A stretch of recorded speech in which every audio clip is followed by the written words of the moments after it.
जसं आपले सैफुल्ला सर आहेत ना, त्यांचं जसं फेमस ऑडिओ आहे तसं माझा व्यवसाय मित्रांनो फेमस माहोल आहे. माझ्या लांब लांब लोक येतात गुन्हा खाण्यासाठी, त्यामुळे मला जास्त वेळ पण भेटत नाही आणि जास्त बोलता पण येत नाही. तर मी या कॉन्सेप्ट मध्ये येण्याअगोदर प्रोडक्टचा रिझल्ट बघितला मित्रांनो. प्रोडक्टचा रिझल्ट तुमच्या समोर आहे मित्रांनो. लहान भावाला एवढा जबरदस्त त्रास होता, गुडघ्याचा खूप त्रास होता. सुरुवातीला दिनेश माळी सर माझ्या जवळ आले. ते कॉन्सेप्ट मध्ये मला 14 महिने होता.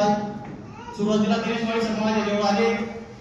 त्यांनी मला रिॲक्शन रिड्यूस प्रोडक्टची माहिती सांगायला सुरुवात केली. तर मी त्यांना डायरेक्ट नाही सांगितलं, कारण की मार्केटमध्ये असे भरपूर प्रोडक्ट आहेत, लोक गल्ली गल्ली विकतायत. मी त्यांच्यावर बिलकुल भरोसा नाही केला. सर म्हटलं हे काय घेऊन आले,